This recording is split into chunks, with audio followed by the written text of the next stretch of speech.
सूरत दृष्टि कर द्वारा झाका, तोड़ा जाई सुई का ना। कहते सूरत ने जब आँख खुली तो दरवाजा दिखाई दिया, और वो दरवाजा कितना है कि सुई का ना, जैसे सुई की नोक होती है इतना छोटा, तो कैसे खुलेगा? अगर दया नहीं होगी, मेहर नहीं होगी तो दरवाजा एक तो पता नहीं चलेगा, इतना छोटा। तो उसमें बस अंधेरा है, आँख बंद है, कुछ दिखाई देता नहीं, कान बंद है, कुछ सुनाई देता नहीं है, तो ये कैसे पकड़ेंगे? तो उन्होंने बताया कि ऐसे तुम ध्यान करो, उस अंधेरे में एक टक होकर के देखो, दृष्टि को हिलाओ डुलाओ नहीं, तो वो सुई का द्वार जो उसकी नोक है उतना बारीक है, वो तुमको दिखाई देगा। जब वो दिखाई दे तो उसी पर अपनी आंख रोक दो, हिलाओ डुलाओ नहीं, और वो धीरे से वो दरवाजा खुल जाएगा। ये गुरु ने बताया पार जाने की, इस पार से उस पार, आंखों के नीचे अंधेरे में और आंखों के ऊपर उजाला, ऊपर जाने के लिए गुरु ने ये बताया समरण। बोलो।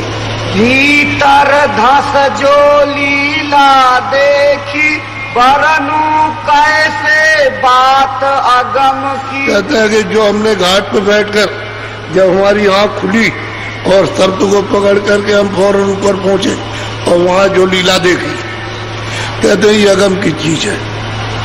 गोस्वामी जी महाराज को जब गुरु मिल गए और उन्होंने बैठा के सुमरन भी दी, तो ध्यान की भी दी और भजन की बताई, और कहा कि बच्चा इसको रोज करते रहना, जब तुम्हारी आंख खुल जाएगी तो मिलेगी।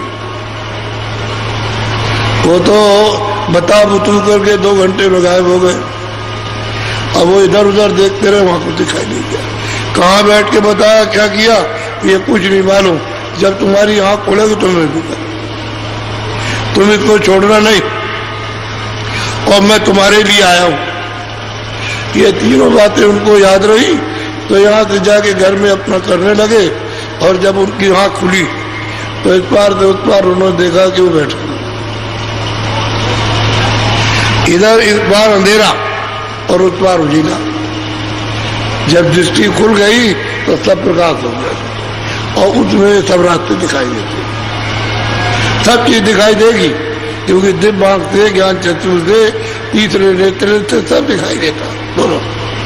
अंतर जामी सतगुरु जाने, और भेदी पुनिया कहते हैं पहचान। कि अंदर का रास्ता जो उन्होंने दिखाया कि देखो ये है रचना, और ये कितने कितने लोग हैं, ये सब उन्हें कहते हैं ये सतगुरु जाने, या जो यहाँ से भेदी, जो भेद पाले, रास्ता पाले, वहां पहुंचे तो वो जाने का, और कोई नहीं जानता, किसी को पता ही नहीं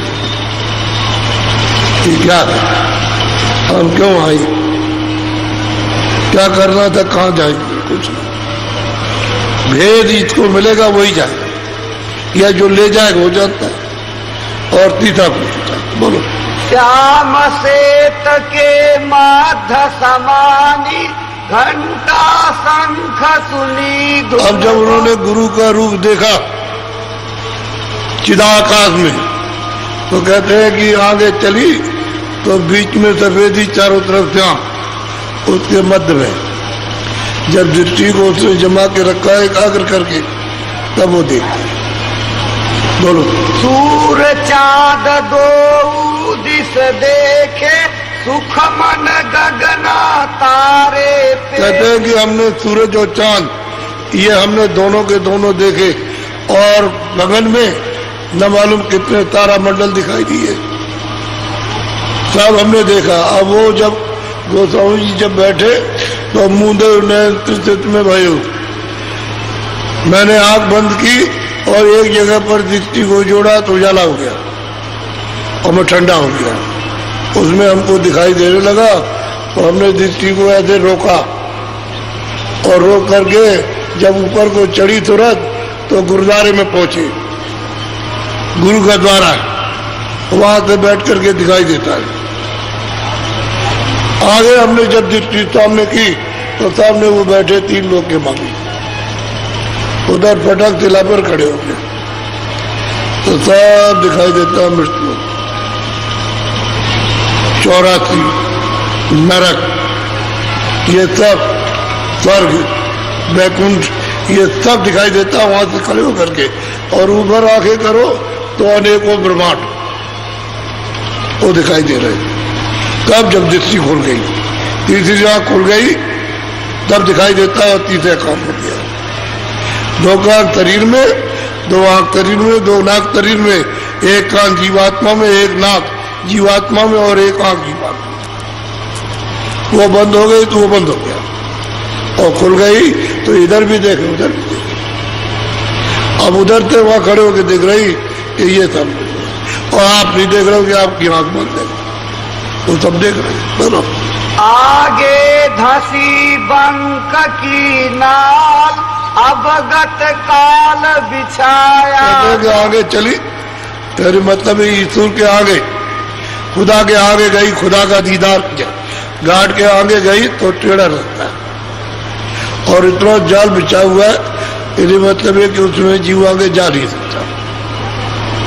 उसने इतना खूबसूरती का जाल बिछाया कि देखते देखते तुम वहीं रुक जाओगे, आगे अच्छे नहीं करोगे। ऐसा जाल बिछाया कि आगे न जाए। वहां कोई काट मार नहीं होती कि भाई काट मार के तुमको दुख दिया ना। ईश्वर के ऊपर में ब्रह्म का लोक है, उसमें जुट जा रहे तो जाल बिछा रखा। तो साधक अपने साधना के बल पर उधर नहीं जा सकता जब तक गुरु साथ न जाए। आगे पहुंची त्रिकुटी द्वार, लाल रूप जाधुन। और आगे चली यानी रब की तरफ, ब्रह्म की तरफ। तो आगे गई तो त्रिकुटी स्थान पर ये ब्रह्म बैठे थे। इनको हिंदू ब्रह्म कहते हैं और मुसलमान इनको रब कहते हैं कि वो लाल, रब को ही लाल कहते हैं, तो वो लाल है।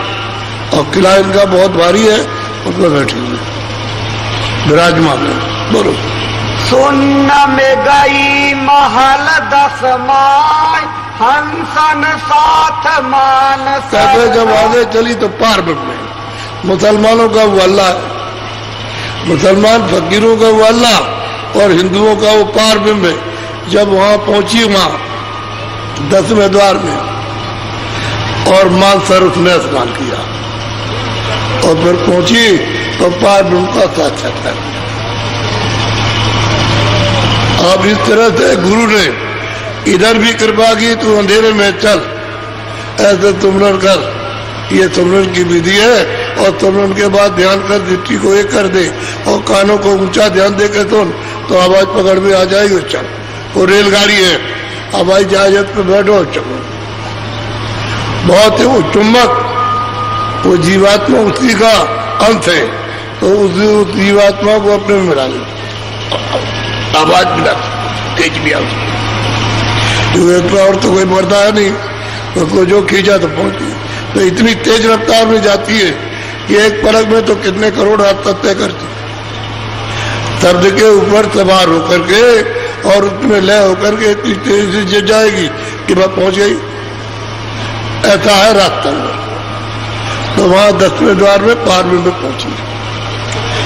बोलो, सेत सेत वह सुन्न दिखाई। अब वहां उतना बड़ा महल है कि वो मृतलोक उसके सामने कुछ नहीं, स्वर्ग वैकुंठ कुछ नहीं, ईश्वर का लोक कुछ नहीं है, और ब्रह्म का ब्रह्मांड कुछ नहीं। इतना बड़ा यानी मतलब महल है, जिसमें वो 10वें द्वार में वो मतलब यह है कि पार ब्रह्म रहते हैं। और वहां हंसों का मतलब यह है कि झुंड के झुंड जा बजा यानी दिखाई देते, आनंद लेते, और आपका जाने वालों की दूरतों का स्वागत करते। बहुत स्वागत, बहुत स्वागत। और इतना बड़ा सरोवर है कि स्वर्ग वैकुंठ और ब्रह्मांडों को सबको जोड़ करके कर दीजिए, उससे बड़ा तालाब। ये जो ले जाएगा वो जानेगा, और जो वहां पहुंच के देखेगा वो जानेगा। और कोई नहीं जान सकता, चाहे कितना भी बाहर की विद्या पढ़ो, उससे कुछ होने वाला नहीं। और न हुआ, उसी में फंस गए। पढ़ने लिखने में रास्ता तुमको नहीं मालूम है तो उसको भी नहीं जाना, वो भी रह गए। बोलो, शिखर चढ़ी पक्षी